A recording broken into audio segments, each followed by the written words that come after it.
Hey guys, this is Matt Granger, that Nikon guy. Today's video is on a camera that, isn't necessarily really a point and shoot camera, but you can use it as a point and shoot camera. How you define point and shoot is really vague anyway.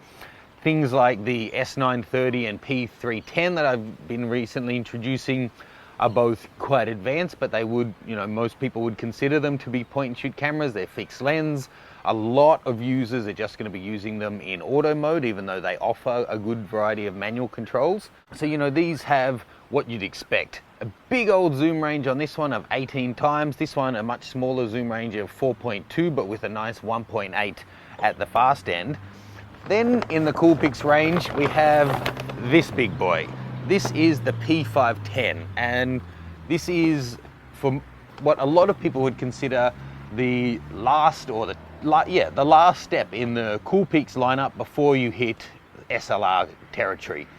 It's big, it's chunky, it's got the feel and aesthetic of a small DSLR, but it's a fixed lens. There's no changing it. You don't have to worry about dust getting inside. And, so it's kind of got benefits and potentially some downsides from each of them by being that in-between spot. This one has 42-time optical zoom. Wow, let's open this up.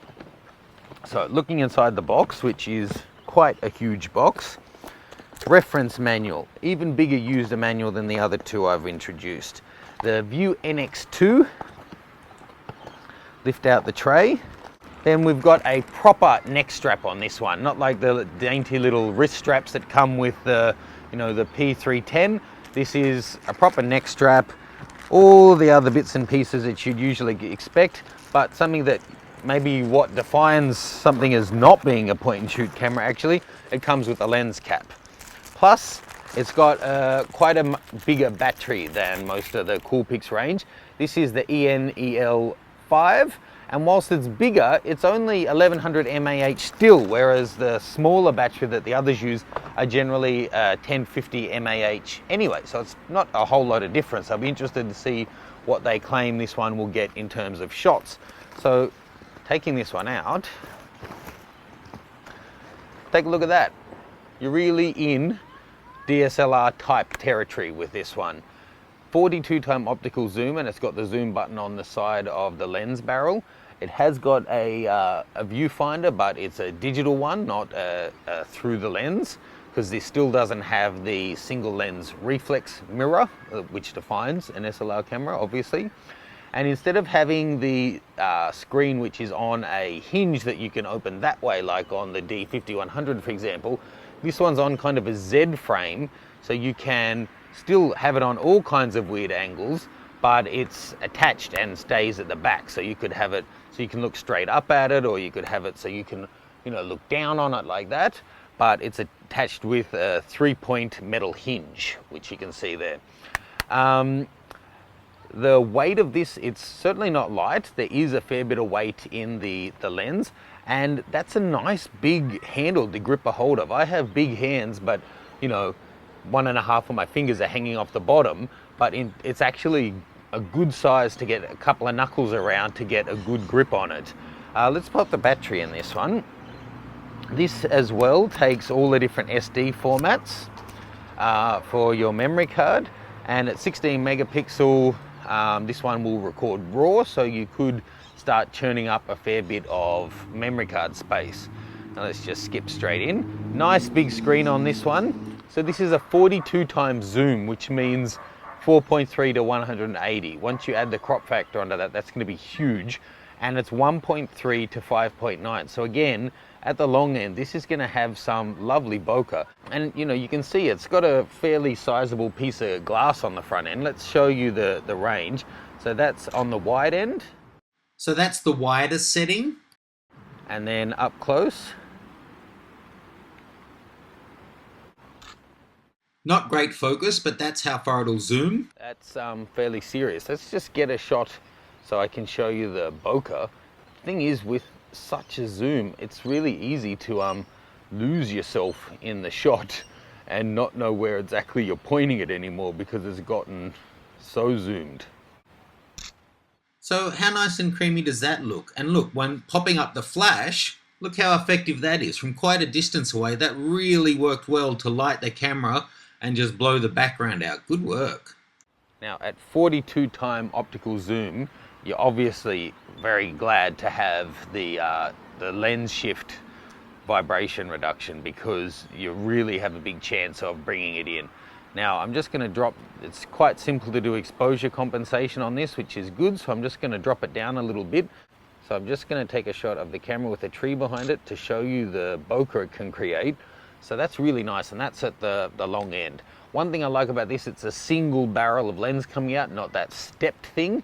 For whatever reason, it seems like it's a stronger construction, although the body of this is all flash.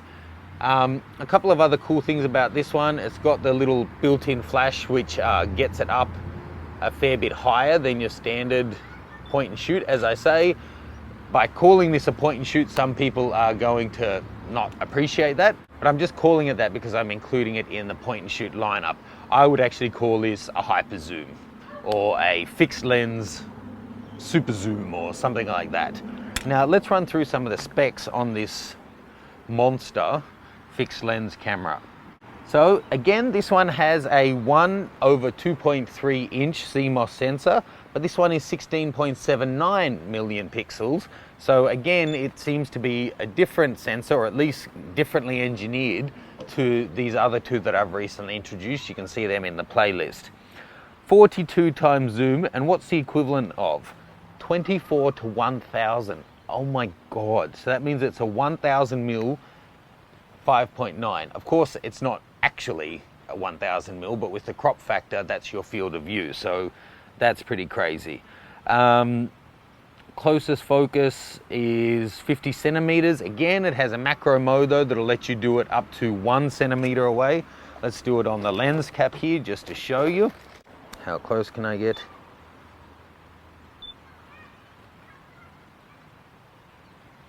Let's pop it into macro mode. I can bring it down pretty much to touching and it's still focusing. This one does have built-in GPS as well, which a lot of people really like these days.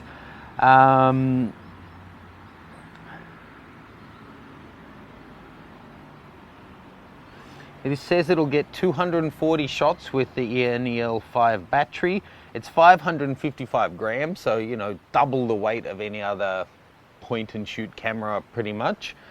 And this one does have a 3-inch screen. As I said, it looks really nice, and it's the variable angle tilty shifty thingy. Another couple of features, this will do up to 7 frames a second at full resolution, which is really quite impressive for this sort of a camera.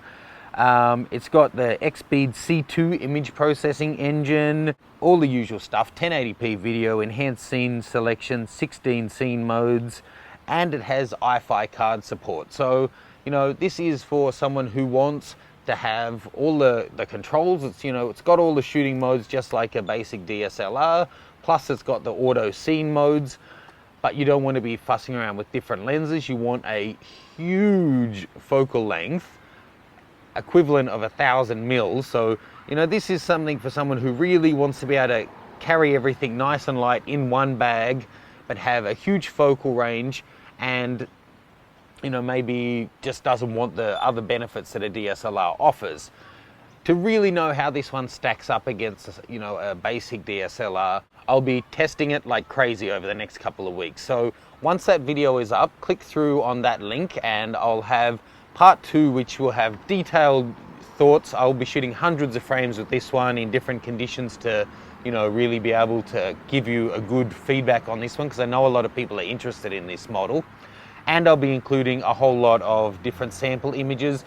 And then in part 3, I'll be putting up some sample video footage taken with this camera. So that'll all be up in the next few weeks. But certainly an interesting half step between a point and shoot to an upper level point and shoot and then to a low level DSLR. This is occupying an interesting part of the market and just crazy focal range, 42 times zoom. So if you're new to the channel, please do subscribe. I do all kinds of tutorials and reviews and unboxings and hands-on use of different equipment, from beginner to top of the line professional equipment. And at the end of the day, this channel is all about getting out and loving your photography. So please do subscribe and get involved in our Flickr group, Facebook group, and you can follow me on Twitter too. All the links are below. Thanks for watching, guys. This is Matt Granger, that Nikon guy. Until next time, get your gear out.